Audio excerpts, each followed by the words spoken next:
واعتصموا بحبل الله جميعا ولا تفرقوا. السلام عليكم ورحمة الله وبركاته. الحمد لله الذي هدانا لهذا وما كنا لنهتدي لولا أن هدانا الله. أشهد أن لا إله إلا الله وأشهد أن محمدا عبده ورسوله صلى الله وسلم عليه وعلى آله وأصحابه وسلم تسليما كثيرا. قال الله تعالى في القرآن الكريم: يا أيها الذين آمنوا اتقوا الله حق تقاته ولا تموتن إلا وأنتم مسلمون. أما بعد، فإن أصدق الحديث كتاب الله تعالى، وخير الهدي هدي محمد صلى الله عليه وسلم، وشر الأمور محدثاتها، فإن كل محدثة بدعة وكل بدعة ضلالة وكل ضلالة في النار. نسأل الله السلامة والعافية. Ma'asyiral muslimin, ikhwani fiddin wa akhwati fillah, rahimani wa rahimakumullah. Kita bersyukur kembali kepada Allah Azza wa Jalla karena pada malam hari ini Allah kembali mengumpulkan kita di sebaik-baik tempat, di tempat yang termulia dan yang paling Allah cintai ini, yakni masjid. Kemudian salawat dan salam kepada Rasulullah sallallahu alaihi wasallam. Allahumma salli ala Muhammad wa ala ali Muhammad.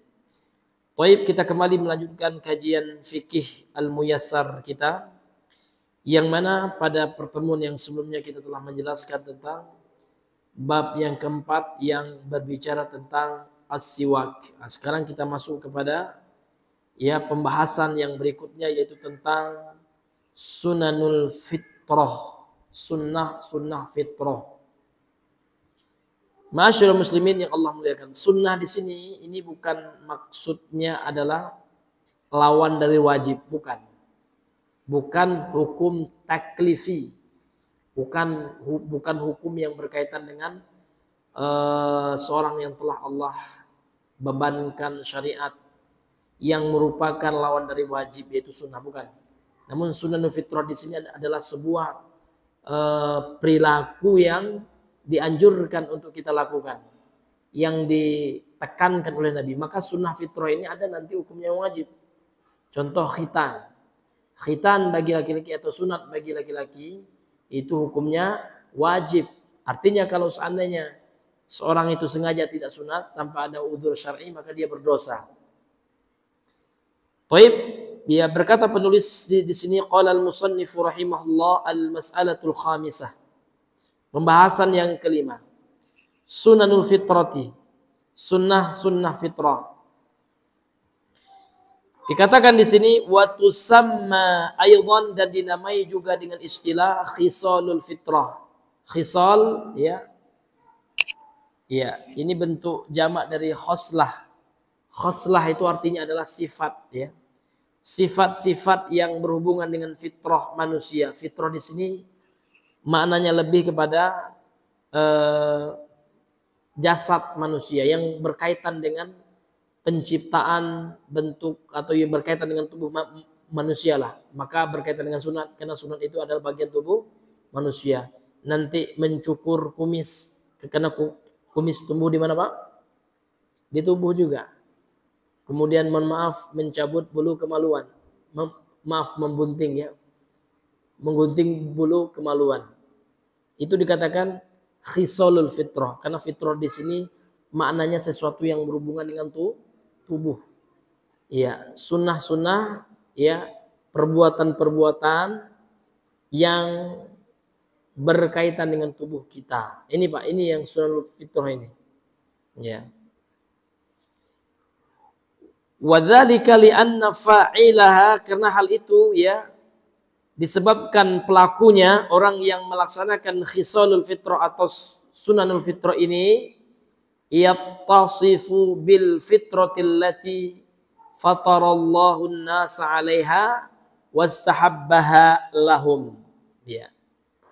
Jadi pelakunya itu memiliki sifat atau disifati dengan fitrah. Fitrah di sini adalah ya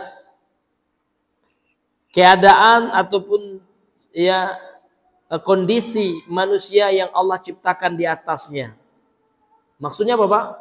Kita Allah ciptakan semuanya secara normal ya, punya bulu ya, Pak ya. Ada bulu jenggot, ya kan? Ada bulu kumis, ada bulu ketiak, ya kan? Ada bulu kemaluan. Maka di sunnah fitrah ini nanti ada dianjurkan berkaitan dengan penciptaan kita itu. Maka ada nanti sunnahnya mencabut bulu ketiak. Itu sunnah, Pak. Dan ada hikmah di baliknya. Dan wastahabba lahum, Allah telah cintai ya, sukai sunnah fitrah ini bagi mereka, yakni bagi manusia. Jadi apa hikmahnya ini? Liyakunu ala ahsani hayatin wa akmali suratin, supaya mereka manusia itu ya mendapatkan atau berada dalam keadaan hay'ah atau kondisi yang paling terbaik, wa akmal suratin, dan bentuk yang paling sempurna. Jadi kalau kita amalkan sunnah fitrah ini, Pak, akan membantu kesempurnaan dari tubuh kita. Contoh sunat ya, atau istilah bahasa Arabnya khitan. Maka orang yang sunat dan tidak sunat, Pak, ini dibuktikan dengan ilmu kesehatan modern bahwasanya banyak sekali faedah daripada sunat itu, Pak ya.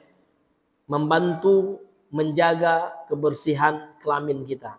Karena kalau orang yang tidak sunat itu, Pak, terkadang najis itu ataupun bakteri-bakteri yang ada dalam air seni kita atau dari baul bahasa Arabnya air kencing kita itu tidak sempurna, Pak. Ketika kita kencingnya ada yang menempel, ada sisa di di daging yang menutupi hasyafah kemaluan kita, ya. Maka hasyafah itulah yang dipotong. Hasyafah itu, Pak, daging yang menutupi, mohon maaf ya, kepala kemaluan yang digunting ketika kita sunat. Kemudian beliau membawakan di sini dalil ya, hadisnya sahih, hadis riwayat Imam Al-Bukhari dan Muslim dari sahabat Abu Hurairah. An Abi Hurairah radhiyallahu anhu qala, dari Abu Hurairah semoga Allah meridainya, dia telah berkata, qala Rasulullah SAW, telah bersabda Rasulullah sallallahu alaihi wasallam, khamsun minal fitrah, ada 5 yang merupakan bahagian dari sunnah fitrah yang berkaitan dengan tubuh kita kan itu. Al-istihdadu, yang pertama al-istihdad. Al-istihdad itu adalah mencukur, mohon maaf ya, bulu kemaluan. Mohon maaf ya. Wal khitanu, kemudian yang kedua sunat. Wa qassus syarib, kemudian yang ketiga ya memotong ya bulu kumis. Yang ketiga wa natful ibti. Kemudian yang keempat nih ya. Yang keempat wa natful ibti, mencabut bulu ketiak.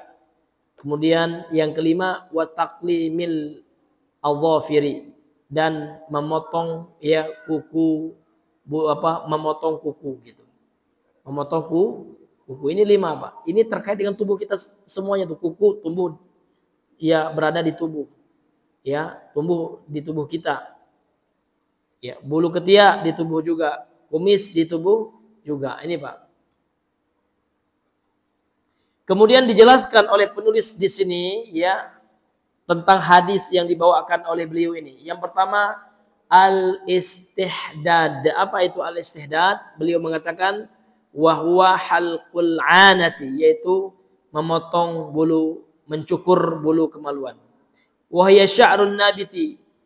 Al-anah itu adalah rambut yang tumbuh. Asy-sya'r itu rambut, an-nabitu ya adalah yang tumbuh haulal farji. Haula itu arti di sekitar. Al-farji kemaluan. Jadi bulu yang tumbuh di sekitar kemaluan. Itu disunnahkan, Pak, untuk kita potong, ya, untuk kita cukur. Ya. Summiya bidzalika, kenapa dinamai oleh hadis oleh Rasulullah dengan al-istihdad ya? Ya. Listi'malil hadidah fihi wahyal Musa. Karena di dalam menghilangkan bulu kemaluan itu biasa menggunakan hadidah, besi. Maksud di sini silet lah Pak ya. Besi yang tipis gitu ya. Wahyal Musa, dan dia adalah Musa. Musa itu pisau Pak ya. Pisau pencukur itu. Itu bahasa Arabnya Musa itu. Ya. Wa fi izalati, dan di dalam ya menghilangkan atau mencukur bulu kemaluan itu Pak, terdapat jamal, keindahan. Jadi indah Pak ya. Iya. Wa nadhafah, wa nadhafatun, dan kebersihan. Sehingga Pak kalau pas mohon maaf ya kita buang air ya kan, terkadang menempel, tersisa kencing itu di bulu-bulu itu Pak. Kalau bulunya lebat Pak, ya kan, apalagi orang cepat-cepat ya Pak ya. Ya enggak ada lagi istinjanya, ya kan? Nah, itu kan parah. Tapi kalau dia terpotong, gundul dia Pak ya, maka akan mudah untuk kita bersihkan. Iya. Wa yumkinu izalatuhu, dan boleh juga Pak ya dihilangkan atau dicukur bulu kemaluan itu bi ghairi halqi, tanpa dibotak. Jadi ada taksir Pak. Kalau taksir itu dipendekkan, kalau halaq ya itu dibotak. Kal muzilatil musannah, seperti menggunakan alat ya, seperti silet gitu ya. Alat-alat yang dibuat oleh manusia. Jadi nggak harus dengan pisau cukur. Bisa juga dengan silet, bisa juga dengan gunting gitu Pak. Nah, yang penting dia pendek. Nah, ini hadirin yang dimuliakan oleh Allah Subhanahu wa taala. Kemudian yang kedua, al-khitanu, khitan sekarang Pak. Al-khitanu, khitan itu adalah huwa izalatul jildatil lati tughattil hasyafah. Khitan itu adalah menghilangkan atau memotonglah bahasa kita ya, kulit yang menutupi, mohon maaf ya, ra'sul dzakar. Karena hasyafah itu artinya ra's, adzakar. Ra's itu artinya kepala. Adzakar artinya kemaluan. Jadi menghilangkan ya kulit yang menutupi kepala kemaluan. Itulah yang dinamakan dengan khitan atau bahasa kita sunat. Hatta ya tubrizal hasyafah, sampai ya dihilangkan hasyafah itu atau kulit yang menutupi itu.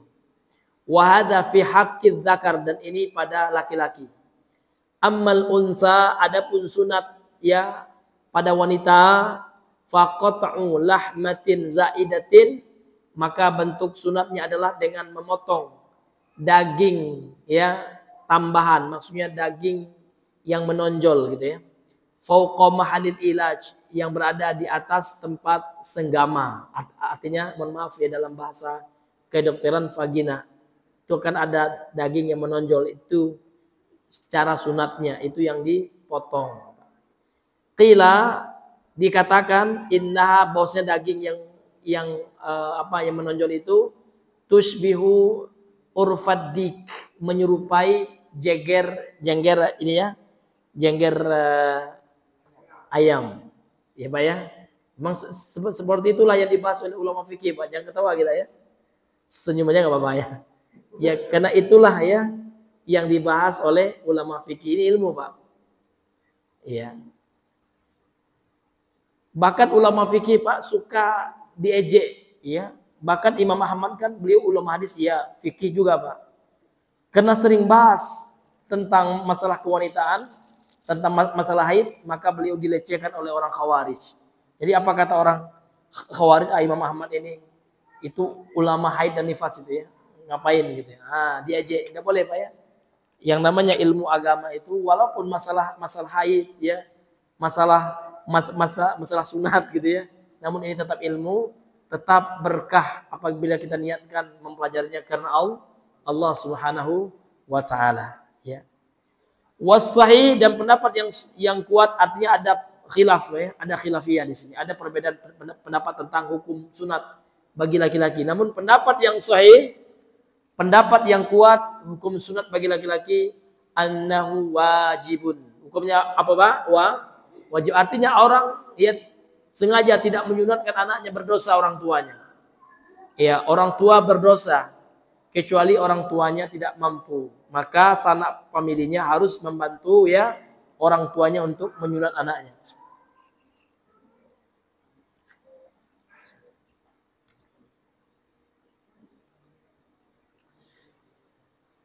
Sunnatun fi haqqin nisa, dan hukum ya sunat bagi wanita hukumnya sunnah, Pak.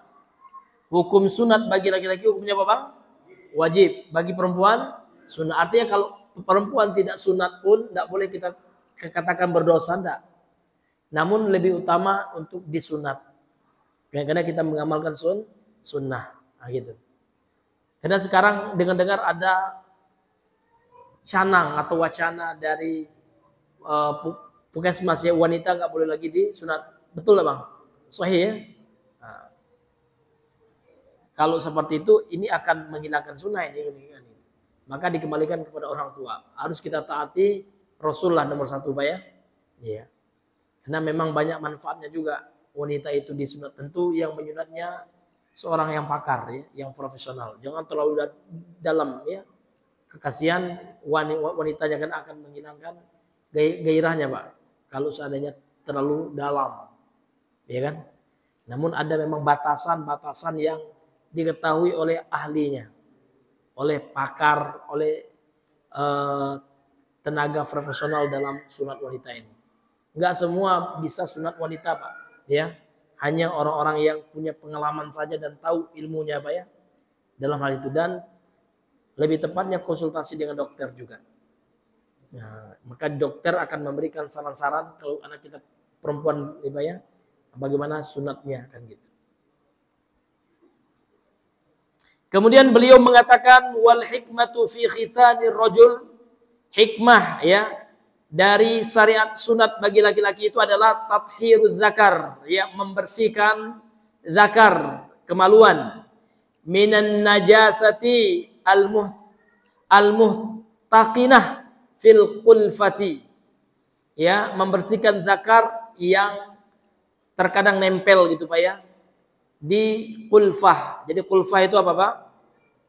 Ya. Jadi kulfah itu daging itu, Pak ya. Daging yang kita potong itu kulfah.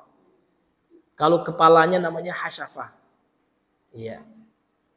Nah, ini hadirin yang dimuliakan oleh Allah Subhanahu wa taala. Maka itu ya untuk faktor kebersihan ini ya. Faktor kebersihan. Ya, jadi lebih membersihkan zakar bagi laki-laki. Kemudian beliau juga mengatakan ya faedah ataupun manfaat sunat itu sangat banyak. Ya. Wa fawaidu, dan manfaatnya katsiratun, banyak sekali. Amal mar'atu, adapun perempuan, manfaat sunat bagi perempuan, fa innahu yuqallilu min hulmatiha au syiddati syahwatiha. Sunat bagi perempuan itu, Pak, meminimalisir ya syahwat daripada wanita yang membara-bara ya, yang dahsyat.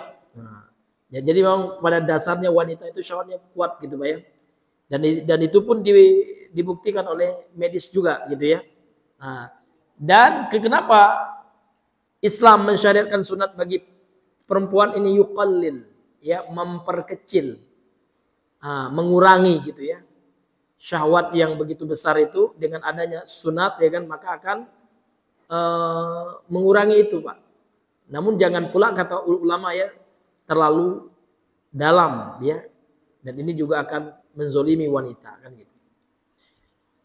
Wa yustahabu ayyakuna fil yaumi sabi', dan sunat itu kapan dianjurkan, Pak? Kapan disunnahkan?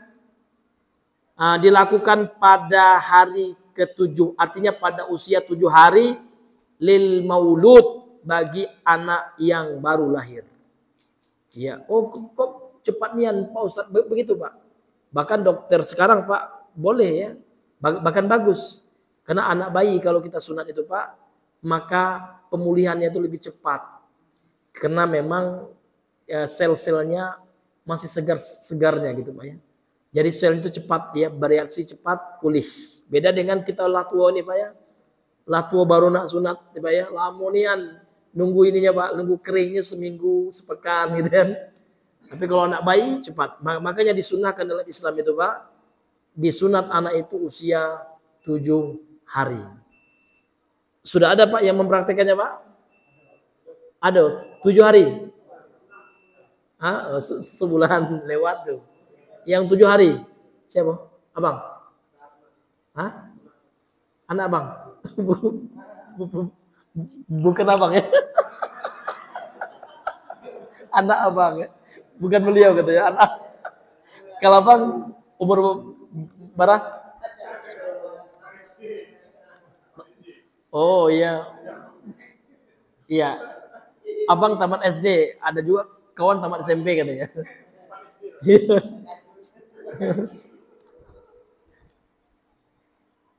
Iya, ini memang sunnahnya nih Pak ya. Kenapa? Apa hikmahnya Bang? Sunat di masa bayi itu Pak, usia 7 hari sudah disunahkan untuk sunat. Ini alasannya, kata penulis kitab ini, li'annahu asra'u lil bar'i. Karena lebih cepat sembuh Pak. Waliyunshi as-saghira ala akmali hal, dan untuk menumbuhkan sang kecil ya, si kecil ya, ala di atas akmali hal ya, kondisi yang paling sempurna. Karena anak kecil itu kalau sudah sunat Pak, ini akan cepat ya, akan cepat pertumbuhan hormon-hormonnya yang lain kan itu. Itu dibuktikan juga Pak dalam ilmu medis ya. Bahwasanya orang yang sudah sunat itu Pak, maka akan lebih bagus ya hormon-hormon kesehatannya itu. Inilah hikmah sunat itu. Masuk waktu Bang? Belum. Ya. Kemudian sunnah fitrah yang berikutnya setelah khitan yang kedua, yang ketiga, qassus syaribi wa ihfa'uhu ya. Mencukur ya kumis dan ya menguranginya ya, memotongnya sama. Kalau qassus syarib itu huwal mubalaghati fi qassiha. Ini bersungguh-sungguh gitu ya. Al mubalaghah itu berupaya keras gitu ya, sungguh-sungguh ya di dalam memotongnya, artinya dipendekkan niat gitu Pak. Jadi kumis itu bisa dipendekkan habis, bisa pula dipendekkan saja gitu ya, tidak dicukur habis. Ditaksir, diqasar, tidak mesti dihalaq ya, ditahliq. Ya dipotong habis, enggak.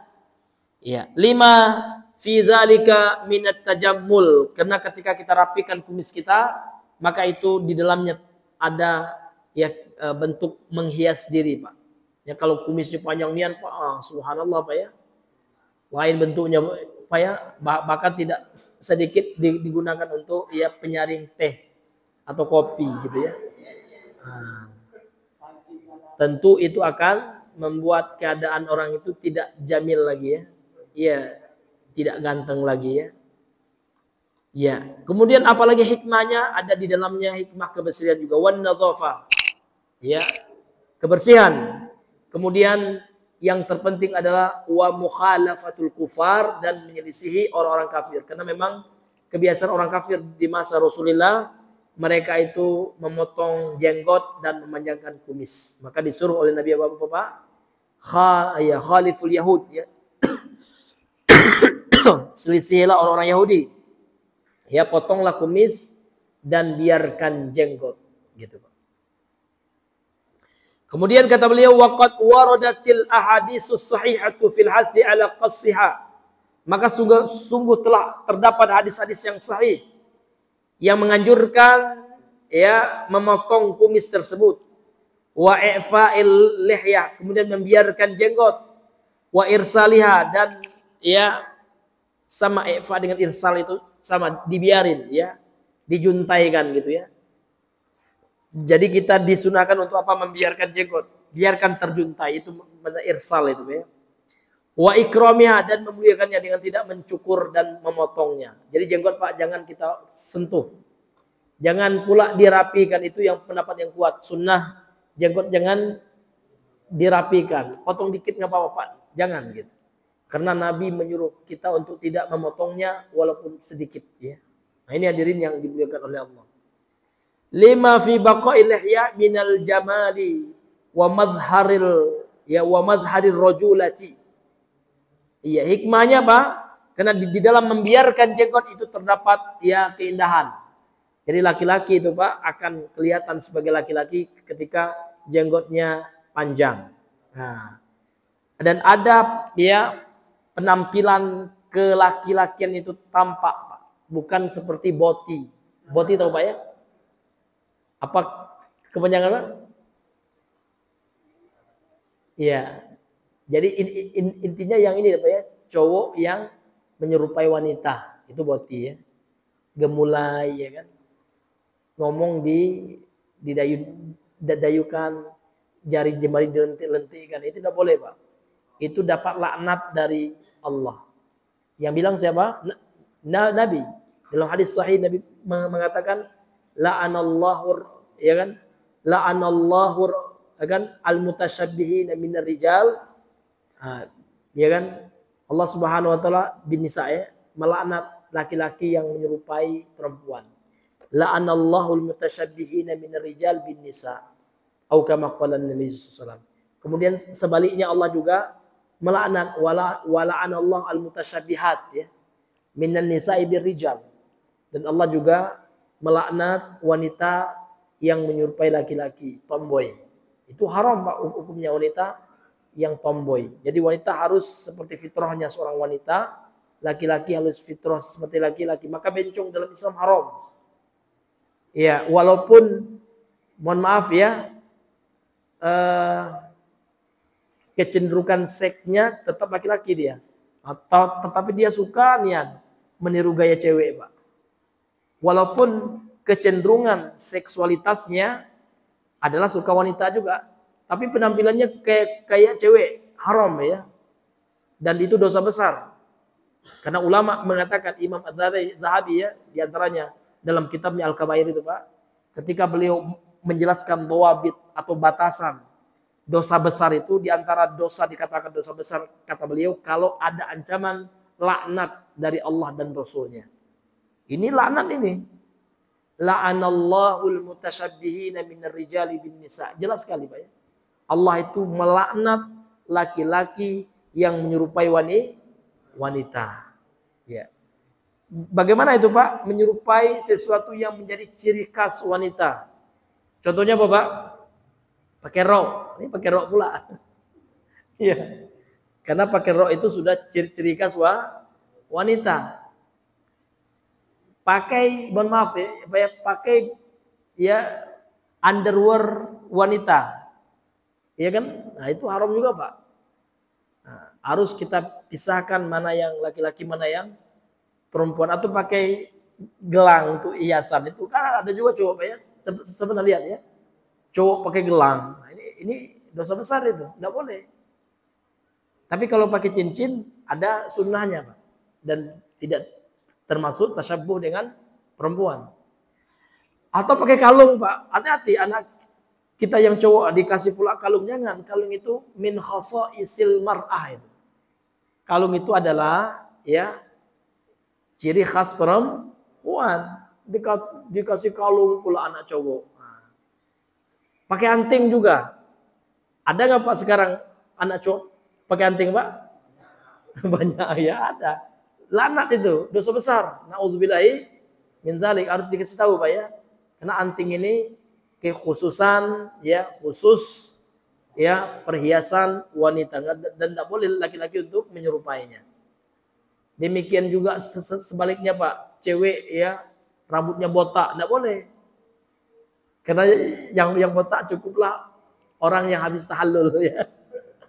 Botak semua tuh, karena cewek tidak botak pula gitu kan. Iya. Ini hadirin yang dimuliakan oleh Allah Subhanahu wa taala. Begitulah Islamnya sangat luar biasa, sempurna betul Islamnya Pak ya. Sehingga tidak boleh betul ya laki-laki, fitrahnya laki-laki, udah lakukan kekhususan ya hal-hal yang menjadi biasa tabiatnya laki-laki, dan jangan pernah seorang laki-laki meniru seorang perempuan walaupun acting, enggak boleh Pak.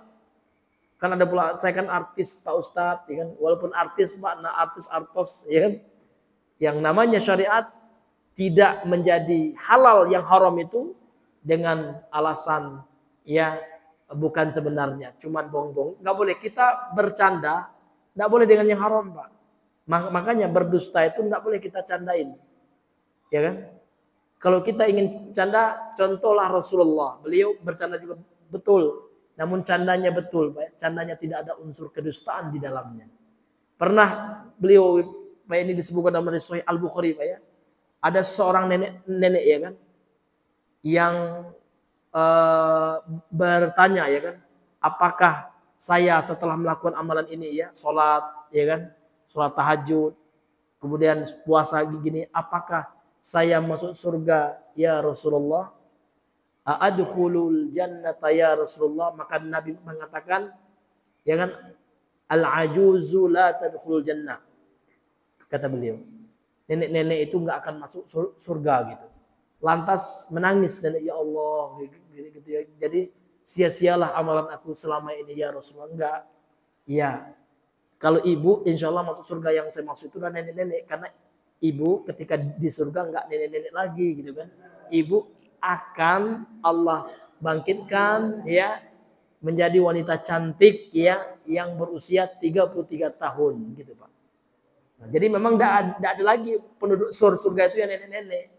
Kakek nggak ada, kita semuanya usianya sama, Pak.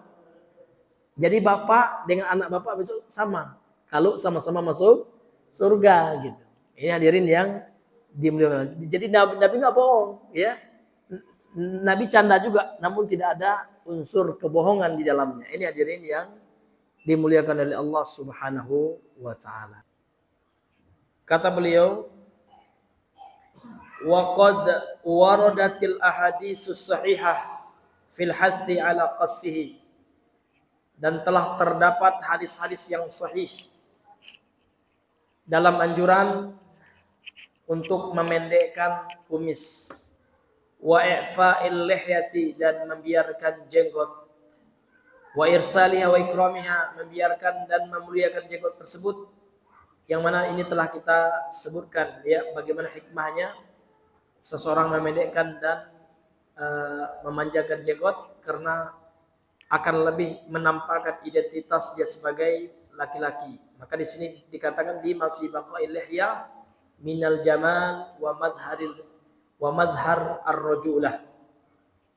Kemudian beliau mengatakan waqad akasa, dan sungguh telah menyelisihi ya, katsirun minan nasil amra, banyak dari kalangan manusia permasalahan ini, perkara ini. Jadi perkara memanjangkan atau membiarkan jenggot dan memendekkan kumis ini banyak diselisihi atau tidak dilakukan oleh manusia. Fasaru, maka jadilah mereka yuwaffiruna syawaribahum, yang memanjangkan kumis-kumis mereka, wa yahliquna lihahum, dan mereka memangkas habis jenggot mereka, au yuqassiruna, atau ya memendek atau mengurangi ya jenggot mereka, memendekkan jenggot mereka. Yang pertama menghabiskan tu yahliqun ya, atau yuhalliqun, kemudian yuqassirun min taqsir, ya membiarkan jenggot namun sudah terpangkas gitu ya, sudah dipendekkan, padahal tidak boleh, Pak. Wa fi kulli hada, maka perbuatan ini semuanya mukhalafatun lisunnah, ini menyelisihi ya, ada bentuk penyelisihan ya terhadap sunnah Rasulullah, wal awamiril waridati, dan perintah-perintah yang terdapat dalilnya, fi wujubi i'fa'iha, ya dalam kewajiban membiarkan jenggot tersebut. Jadi banyak orang sekarang malah kebalik, kata beliau, banyak di antara manusia yang menghabiskan atau mencukur habis jenggotnya, kemudian kumisnya dibiarkan. Padahal membiarkan jenggot hukumnya wajib. Kalau wajib, Pak, tentu ya pelakunya berdosa. Ya. Diberikan dosa pelakunya, dan yang melakukannya diberikan pahala. Itu definisi wajib. Kok wajib, Pak Ustadz? Kenapa? Karena Nabi memerintahkan. Nabi mengatakan wa'ful liha, biarkan, jangan potong ya jenggot. Dan dalam kaidah usul fikih ya, asal daripada larangan itu memberikan makna haram. Jadi Nabi melarang berarti haram, ya. Dan asal dari perintah itu menunjukkan wajib, dan Nabi di sini memerintahkan. Nabi memerintahkan membiarkan jenggot dan melarang untuk mencukurnya. Ada dua dalilnya, Pak. Dalil perintah membiarkan dan larangan mencukur. Ini hadirin yang dimuliakan oleh Allah Subhanahu wa taala. Di mana dalil melarangnya, Pak? Ketika Nabi ya menerima utusan dari hadisnya sahih diriwayatkan oleh Imam Ahmad dalam musnadnya, yang ceritanya datang dua utusan dari Persia, dari sekarang Iran itu, Pak ya, menemui Nabi, Pak, dari raja Persia dua orang. Kemudian raja Persia ini mengutus tentara yang dua orang ini, Pak, menghadap Nabi. Mana ya pimpinan kaum muslimin gitu. Itu dia ya. Dan kemudian ketika datang dua utusan dari Persia ini, Pak, maka Nabi bertanya, mana jenggot kalian gitu. Nah, maka orang Persia ini mengatakan, sesungguhnya ya kebiasaan kami tidak memanjangkan jenggot. Maka Nabi mengatakan, ketahuilah, sesungguhnya aku diutus oleh Allah dengan jenggot ini. Sambil beliau memegang jenggotnya dan mata merah, ya muka marah melihat ya jawaban daripada orang Persia itu. Ini hadisnya sahih. Ini para ulama mengambil kesimpulan orang Persia yang datang itu orang Majusi, padahal orang kafir. Namun Nabi tetap nggak suka melihat mereka menghabiskan jenggotnya, apalagi orang Muslim, Pak. Ya kan? Nah, dari situlah ulama menyimpulkan jenggot itu hukumnya wajib, karena Nabi marah melihat orang kafir yang tidak berjenggot. Karena orang Arab waktu itu alhamdulillah ya kebanyakan sahabat berjenggot. Maka Nabi tidak marah kan itu. Pas datang orang kafir, Pak, dari Persia, ini riwayat yang disebut dalam ya Musnad Imam Ahmad dan hadisnya disahihkan oleh para ulama. Ini hadirin yang dimuliakan oleh Allah. Ini ya menunjukkan apa? Menunjukkan Nabi itu sangat ya tegas dalam masalah jenggot. Jangan kita masalah jenggot, ya Ustaz dipermasalahkan. Ya. Kita bukan mempermasalahkan, Pak, ya kita hanya menyampaikan sunnah Nabi-Nabi yang mengatakan seperti itu, ya bukannya kita mengada-ngadakan gitu. Ini hadirin yang dimuliakan oleh Allah.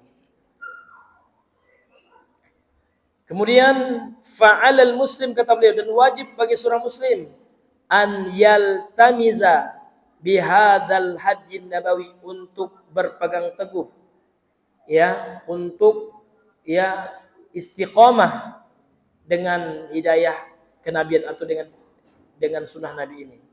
Wa yukhalifa al-a'da'a, dan menyelisihi para musuh-musuh Islam. Wa yatamayyaza ya anit tashabbuh bin nisa. Kemudian seorang laki-laki itu, Pak, harus berbeda dengan penyerupaan terhadap wanita. Jangan menyerupai wanita. Jenggot ini, Pak, bentuk menyelisih atau ya tidak menyerupai kaum wanita.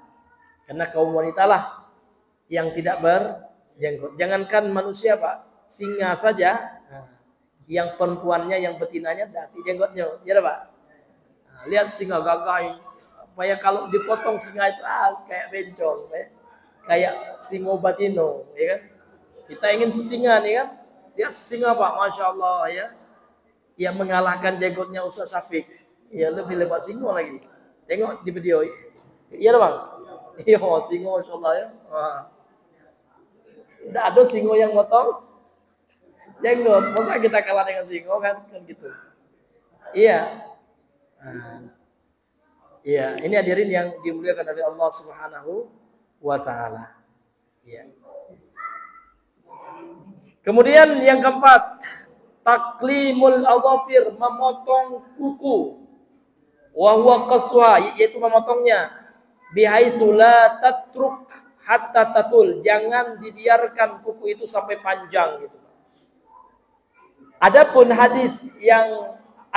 pendapat Pak ya, harus memotong kuku itu di hari Jumat, maka hadisnya lemah. Yang sahih itu, Pak, ada memang.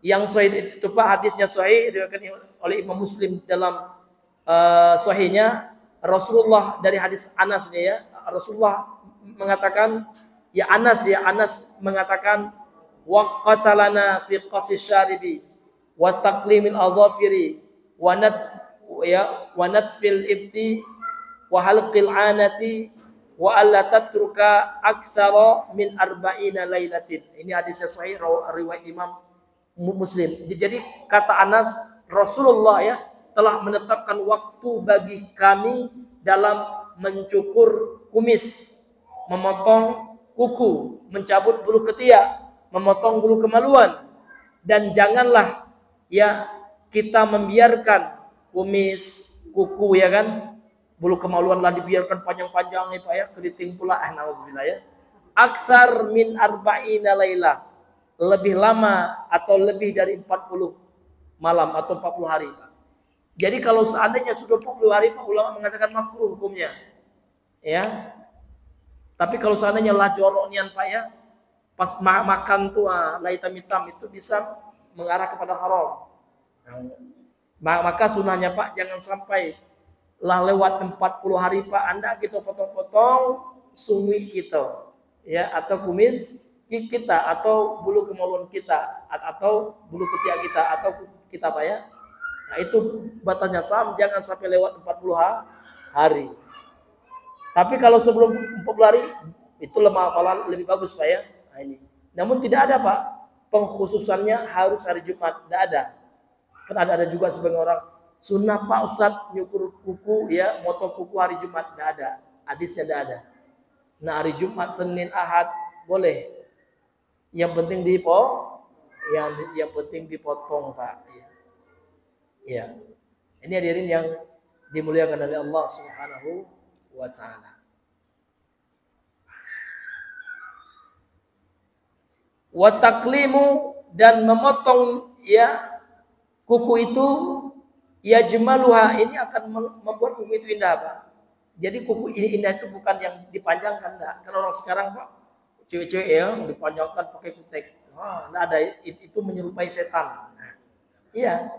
Setan lah yang memanjangkan kukunya itu. Nah, ini hadirin yang dimuliakan oleh Allah. Tapi Pak Ustaz kita bersihkan. Nak dibersihkan apa kalau menyelisih sunnah? Pasti itu tidak boleh Harus dipendekkan kuku Pak. Nah, kalau tidak ada Bapak gunting, pisau, udah dengan gigi belah gitu. Ini kalau tidak ada niat Pak daripada hitam begitu panjang-panjang.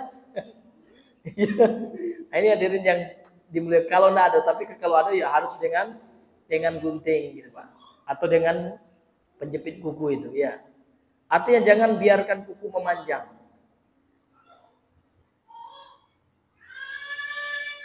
Kemudian dalam memotong kuku juga kata beliau wa yuzilul awsakha al-mutarakimah tahtaha, bisa menghilangkan kotoran-kotoran yang bersembunyi atau yang ada di bawah kuku itu. Wa qad khalafa hadhil fitratan nabawiyyata ba'dul muslimina, dan sungguh sebagian kaum muslimin ada yang menyelisih fitrah nabawi ini Pak. Fasaru, sehingga mereka yutiluna adhafirahum, memanjangkan kuku-kuku mereka, au adhafira isbi'in muayyanin, atau memanjangkan kuku yang tertentu Pak. Misalnya ada orang kuku jempolnya dipanjangin boleh, atau kuku kelingkingnya untuk ini katanya, untuk garut-garut poslat katanya Pak. Kalau udah ada nian yang dipanjangkan, kalau kata-kata macam mana tidak mesti dengan kuku Pak. Dinding kan ada udah geser dinding. Kan? Artinya ada media selain kuku yang bisa kita gunakan. Sekarang di Shopee Pak ada jualnya. Nah, yang gitu kan bisa, nggak harus yang kuku Pak gitu Nah, ini hadirin yang dimuliakan oleh Allah. Kullu dzalika min tazini syaitan, kata beliau. Jadi setiap alasan-alasan Pak, untuk gaul lah, untuk tampil cantik lah kan, maka yang namanya memanjangkan kuku itu adalah hiasan setan itu tipu daya setan, kata beliau. Wa taqlid li a'da'illah, dan ini bentuk taklid, ngekor gitu kalau bahasa kita, ngekor kepada musuh-musuh Allah. Karena orang kafir lah Pak yang tradisi mereka memanjangkan kuku. Kalau dalam Islam tidak ada. Tidak ada tradisi memanjangkan kuku, nak kuku jempol, kuku kaki, ya kan? Tidak ada. Dalam Islam itu tidak boleh lewat dari 40 hari sementara kuku tidak dipotong-potong. Harus dipotong.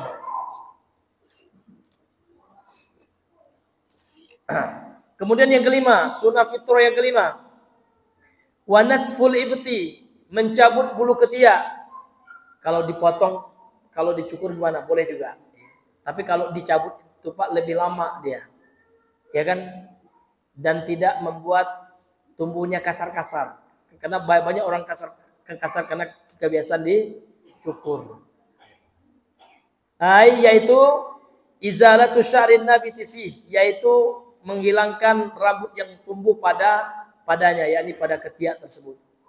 Fayusannu izalatu hadza sya'r, maka disunahkan ya menghilangkan rambut ini bin natsfi, dengan cara dicabut, Pak. Kalau tidak bisa dicabut boleh awil halqi atau dicukur. Boleh juga dihalak atau dicukur au ghairihima, atau dengan cara selain kedua ini, selain dicabut dari cukur. Itu dengan apa, Pak? Dengan menempelkan alat yang bisa mengangkat bulu gitu. Ya kan? Kayak permen karet gitu, Pak ya. Ada jualnya juga itu kan, ditempel ya kan. Tapi agak nahan apa kita ya, nahan sakit ya, Pak. Iya, nah ini hadirin. Jadi dengan cara apapun bisa kita lakukan, yang penting bulunya bisa hilang, bulu ketiak itu. Karena kalau ketiak kita panjang Pak, kalau berkeringat Pak, nempel, busuk, bau badan kita. Nah, ini hadirin yang dimuliakan oleh Allah Subhanahu wa taala. Lima fi izalatihi, di dalam menghilangkan atau mencabut bulu ketiak itu Pak, terdapat di dalamnya minan nazafah, terdapat kebersihan. Kemudian apalagi waqat'ir rawaihi al-karihati, dan menghilangkan bau-bau yang tidak sedap gitu ya. Allati tatajamma'u ma'a wujudi hadza sya'ri, yang mana bau-bau yang tidak sedap itu Pak ngumpul dia dengan keberadaan bulu ketiak tersebut. Makanya dalam Islam disunahkan untuk dicabut dan dicukur serta dihilangkan. Karena bau Pak, bau badan gitu ya. Fahadha huwa dinuna al-hanif. Inilah agama kita yang lurus, Pak. Jadi agama Islam ini luar biasa. Ya kan? Jangankan masalah besar, ya kan, masalah negara, masalah ya bulu ketiak saja ada aturannya, Pak ya. Ada hukumnya dalam Islam. Ini luar biasa, ada aturannya dalam Islam. Amarona, ya Rasulullah telah memerintahkan kita bihadil khisal, untuk menjalankan sifat ini, Pak ya. Sunnah fitrah ini. Lima fiha minat tajammul, karena di dalamnya ada hikmah ya, untuk menghias diri, wat tatahhur, dan bersuci, wan nazafah, dan kebersihan, waliyakunal muslimu, sehingga seorang muslim itu menjadi atau dalam keadaan ala ahsihal, yang terbaik, mubta'idan, kemudian jauh, an taqlidil kufar, dari mengekor ya, mengikuti orang-orang kafir, kebiasaan orang kafir, wal juhali, dan orang-orang bodoh, muftakhiran, kemudian seorang muslim itu harus bangga, Pak ya. Harus kita ada rasa bangga, senang ya dengan agama kita, bidini, dengan agamanya, muti'an, dan dia senantiasa taat li rabbi, terhadap Rabbnya itu Allah, muttabi'an, dan dia muttabi', mengikuti apa? Li sunnati, kepada sunnah nabihi, nabinya Muhammad sallallahu alaihi wasallam. Kemudian apa Pak? Dari 5 sunnah fitrah ini Pak ada tambahannya. Wa yudhafu, dan disandarkan atau ditambahkan ya, ila hadil khisal khamsi, pada 5 sifat atau sunnah fitrah ini ditambah pembahasan yang sebelumnya Pak. Apa itu? Siwak. Jadi siwak Pak, ada ulama juga yang memasukkan dia termasuk sunnah fitrah juga. Kemudian apalagi wal istinsyaqil ma, memasukkan air ke hidung dan mengeluarkannya istinsyaq, mengeluarkannya istinsar. Dan itu bagus Pak, banyak manfaat kesehatannya juga. Mungkin sudah ada selema Bapak yang udah lama-lama ya kan, dengan dimasukkan air ke dalam hidung Pak, ingus itu bisa hilang ya. Nah, ini hadirin yang dimuliakan oleh Allah Subhanahu wa taala. Kemudian apalagi wal madmadah. Apa itu madmadah Pak? Kumur-kumur. Juga termasuk sunnah fitrah ini, madmadah. Kemudian apa? Wa ghaslil barajim, dan mencuci ya sela-sela jari, ya, ruas-ruas jari ini Pak. Ini ketika wudu itu. Ya. Wa hiyal abdul lati fi dhuhuril asabi'. Dia adalah ruas-ruas yang ada di punggung jari ini Pak ya. Nah, ini. Ya, ruas jari lah intinya. Nah, kita bersihkan juga, ini termasuk sunnah fitrah juga kata beliau. Yastami fiha al-wasakhu. Jadi wasakh atau kotoran itu terkadang ngumpul Pak di ruas-ruas jari, maka disunahkan untuk diseka-seka jari kita untuk menghilangkan sisa-sisa kotoran yang nempel di ruas-ruas jari tersebut. Ini luar biasanya Islam. Kemudian termasuk juga sunnah fitrah itu adalah cebok. Bahasa fikihnya apa Bang Ijal? Cebok istinja, betul ya. Wal istinja, dan istinja. Wadzalika li hadis, hal itu berdasarkan hadis dari Aisyah radhiyallahu anha. Dari Aisyah radhiyallahu anha, qalat, Aisyah telah berkata, qala Rasulullah SAW, telah bersabda Rasulullah SAW, ya, asyrun minal fitrah. Kalau dalam hadis Aisyah, yang hadis yang sebelumnya kan khamsun 5, kalau di sini 10 Pak. Asyrun minal fitrah, ada 10 hal termasuk fitrah. Yang pertama qassus syarib, ya, memotong kumis. Yang kedua, wa'ifa uleyah, membiarkan jenggot. Dia Pak, membiarkan jenggot ini termasuk sunnah fitrah. Ya, hukumnya wajib, karena ada sunnah fitrah itu hukum wajib seperti sunat, ya gitu, bagi laki-laki wajib. Wasiwak, yang ketiga siwak, ya, menggosok gigi. Kemudian yang keempat, wastinsyaqul ma, memasukkan air ke hidung. Kemudian yang kelima, waqassul azfar, ya, memotong kuku. Kemudian yang keenam, waqassul barajim, ya, membasuh ruas-ruas jari. Kemudian yang ketujuh, wanasful ibti, mencabut bulu ketiak. Kemudian yang kedelapan, wahalqul anah, memotong bulu kemaluan. Kemudian yang kesembilan, wantiqasul ma, yakni istinja, itu menggunakan air, yaitu beristinja gitu ya. Kemudian seorang perawi yang namanya Mus'ab bin Syaibah berkata, qala Mus'ab bin Syaibah ahadur ruwatul hadis, salah satu perawi hadisnya ahadur ruwatul hadis. Kemudian beliau mengatakan, saya lupa ini. Kan tadi kan 10 kok 9 gitu. Maka beliau mengatakan, wa nasitul asyirata, saya lupa yang ke-10, illa antakuna, kecuali yang insyaallah yang 10 itu adalah antakuna al-madatu, yaitu berkumur. Ini 10 nih Pak. Yang tadi 5 dilengkapi 5 lagi, ini hadisnya sahih riwayat Imam Muslim. Jadi 10 semuanya ya sunnah-sunnah yang terkait dengan tubuh kita. Nah, kalau kita amalkan ini Pak, insyaallah yang pertama kita mendapatkan pahala ya kan di sisi Allah. Kemudian ada hikmah kebersihan, kesucian ya yang akan kita dapatkan kalau kita amalkan sunnah-sunnah fitrah ini. Wallahu ta'ala alam. Maka selesailah pembahasan kita tentang sunnah-sunnah fitrah, dan insyaallah pada pembahasan fikih yang berikutnya kita masuk sekarang bab yang kelima, yaitu tentang wudu.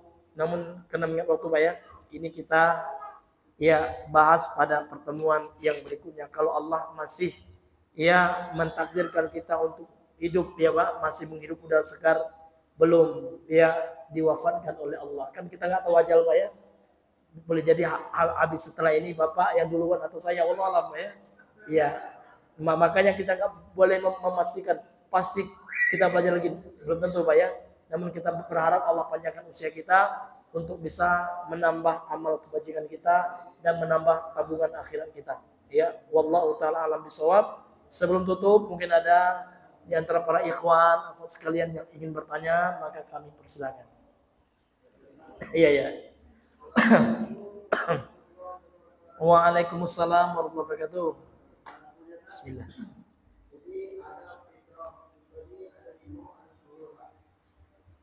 Iya. Iya ya.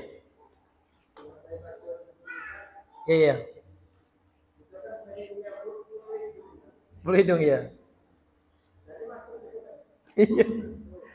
Iya ya. Mencabut bulu hidung gitu ya. Iya. Iya.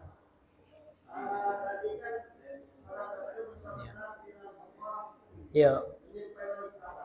Iya betul.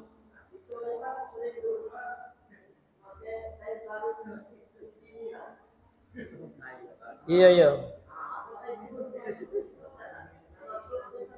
Menyerupai wanita ya. Masya Allah.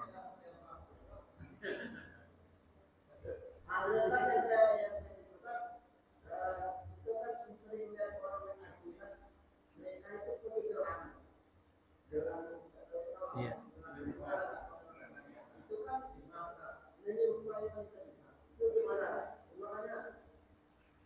Masya Allah, ini memang luar biasa ya pertanyaan abang ya. Kok tidak ada menyebut bulu hidung ya?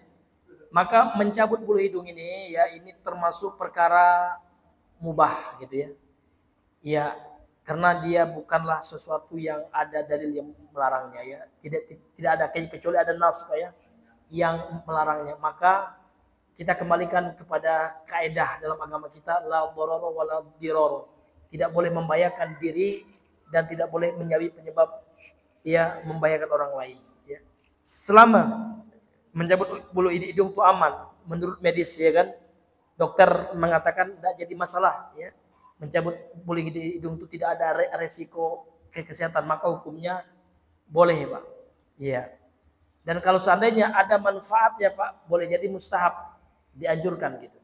Kalau secara medis ternyata mencabut bulu hidung yang kelebihan itu Pak ada manfaatnya gitu ya. Ya ini ya kan. Maka lihat Bang ya mudarat dan manfaatnya. Karena masalah muamalah itu yang bukan masalah ta'abudiyah ya, ini kembali kepada azas manfaat dan mudarat. Azas itu yang kita pakai. Kalau seandainya bermanfaat lakukan, kalau bermudarat tinggalkan. Ini Pak. Ya. Kemudian yang kedua sarung. Jadi sarung itu Pak ada yang namanya unisex. Unisex itu artinya cowok bisa pakai, cewek bisa pakai. Jadi sesuatu yang bukan khusus cewek dan bukan pula khusus cowok. Artinya boleh. Jadi ketika abang pakai sarung istri abang, sarung istri abang ini ada juga di luaran sana orang makainya yang cowok gitu. Tidak khusus perempuan gitu. Kecuali memang itu sarung perempuan gitu ya. Kalau kita memakainya akan ada timbul dan dalam pikiran orang ini ngapa pula pakai pakaian ibu-ibu itu memang tidak boleh. Tapi kalau sarung kita itu ternyata laki-laki juga memakainya boleh Pak. Makanya pakaian itu kan dalam dunia perpakaian kan ada yang istilah mereka unisex Pak ya. Artinya boleh laki-laki makainya boleh juga perempuan. Seperti itu Bang. Wallahu a'lam bishawab. Ya. Hah? Nah, kalau gelang haji itu bukan gelang perhiasan. Ya, itu untuk suatu kepentingan ya kan. Nah, ya ada maslahatnya.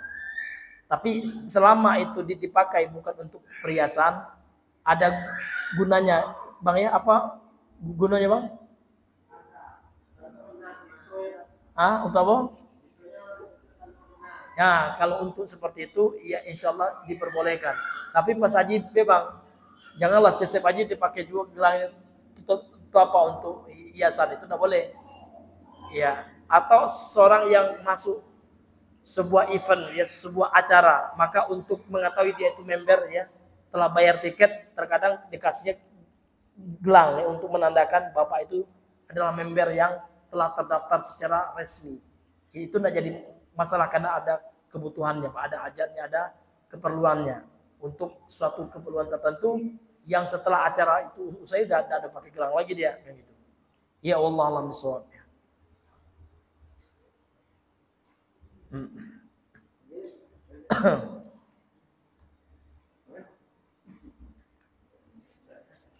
Ya Bang ya.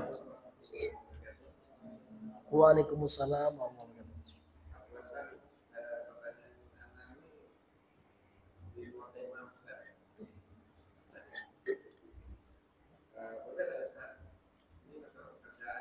Iya.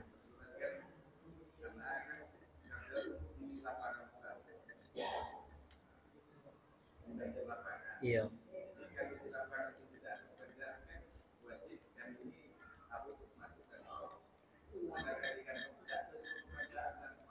Iya. Nah.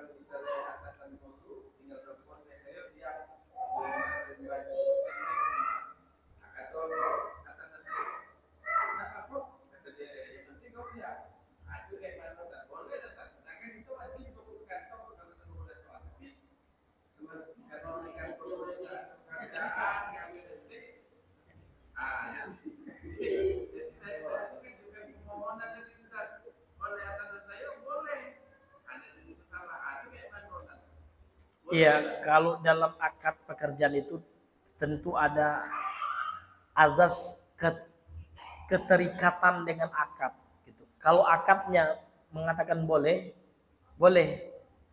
Karena dalam hadis sahih Muslim itu dikatakan oleh Nabi al-mu'min ala syartihi atau ala syurutihi gitu ya. Jadi seorang mukmin itu dia terikat dengan suatu perjanjian, suatu akad yang telah disepakati ini dalam bab muamalah, termasuk dalam akad pekerjaan. Jadi kalau seandainya akad abang di awal-awal abang dapat SK, ya kan, dari pemerintah, kalau seandainya tidak ada pekerjaan di kantor, ya, dari ketimbang duduk B, boleh di rumah dan itu aturannya seperti itu, boleh bang. Tapi kalau seandainya tidak ada aturannya, hanya pandai-pandai atasan aja, ditambah lagi ada uang rokoknya, ya kan? Nah, itu tentu tidak boleh bang. Ini menyelisih daripada akad kita dengan pemerintah. Nah, itu bang ya. Iya. Walaupun di kantor, gunakan waktu lain bang. Kan bapaknya abang bisa baca Quran di kantor itu. Abang bisa nyetel pengajian, ya kan? Nah, seperti itu. Boleh nyapu, ya kan? Iya. Iya. Ya, wallahu taala alam bisawab ya. Iya.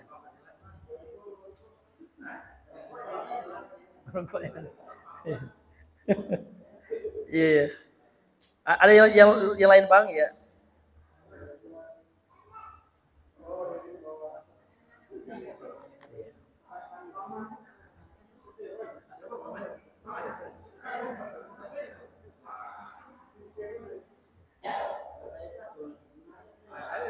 Iya. Iya.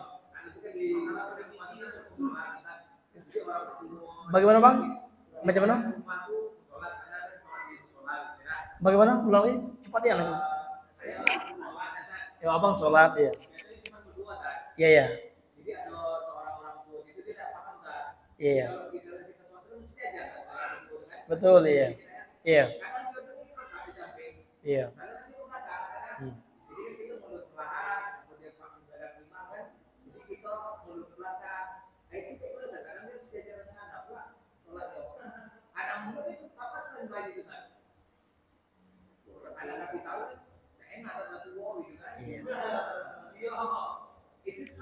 Jadi pertanyaannya,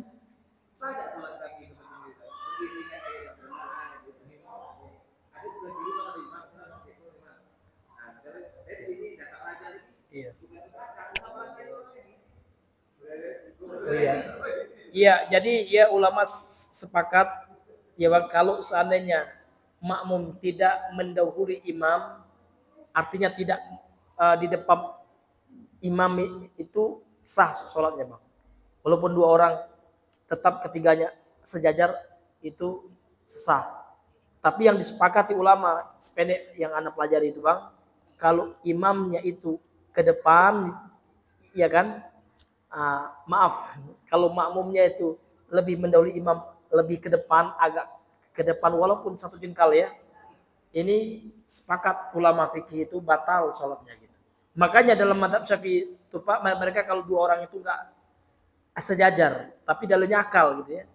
Karena kalau sejajar itu dikhawatirkan, nah nanti makmum ini agak mendahului imam dan itu batal katanya. Makanya mereka itu agak ini sedikit ya, mundur sedikit. Itu alasannya pak, yang anak pelajari seperti itu, atau alasannya logis gitu ya, secara logika. Tapi kalau secara sunnahnya memang yang pendapat yang lebih kuat pak, harus satu jajar kalau dua orang, cuman imam dan makmum saja, ya kan? Seperti itu pak. Ya, tapi kalau seandainya pun pak, orang itu tidak paham, ya tetap sah juga sholatnya itu pak. Ya, sah juga, karena hukumnya itu hanya sunnah, tidak wajib gitu pak. Artinya bukan rukun. Artinya kalau tidak sejajar dua orang imam itu batal sudah, gitu ya. Tapi dianjurkan, disunahkan untuk sejajar. Gitu, pak.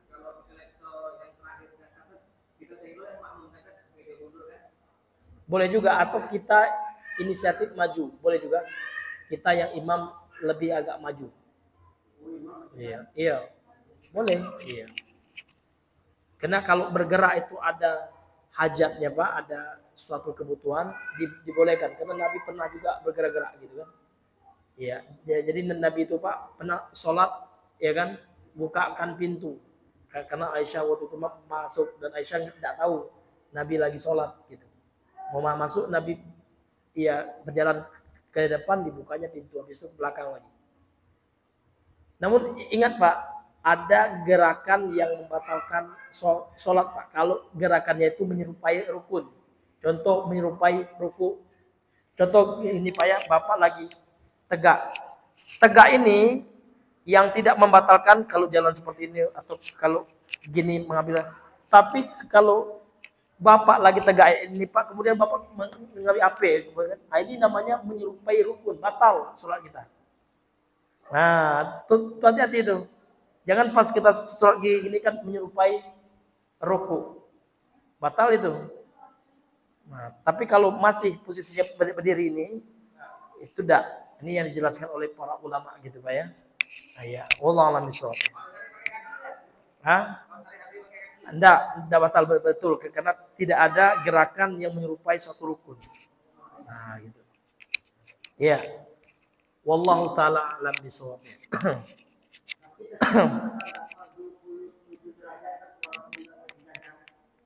Tetap ya, iya tetap, tetapi kan tidak mendapatkan sunnah itu sejajar kan itu.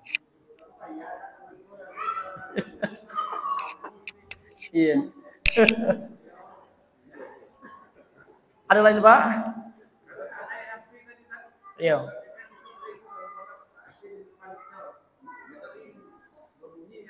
Iya. Di ANB Bang gitu. Kecuali HP di kantong, tapi posisinya kan di bawah. Nanti kalau kita bergerak ke bawah ini sudah menyerupai rukun gitu. Ya, wallahu a'lam bishawab. Iya. Tapi kalau pas kita ruku enggak apa-apa, Pak. Karena tidak ada rukun lain yang memang kita lagi rukunnya ruku ya, boleh itu. Pas ruku kita ambil betul, Pak, itu solusinya tuh, Bang. Iya, betul ya, Masya Allah. Iya. Baik, Bang, ada yang lain, Bang? Ya, karena sudah 8:30 ya, mungkin sampai di sini ya dulu pembahasan kita. Mudah-mudahan yang sedikit ini bisa bermanfaat. Subhanakallahumma bihamdika asyhadu an la ilaha illa anta astaghfiruka wa atubu ilaik. Assalamualaikum warahmatullahi wabarakatuh.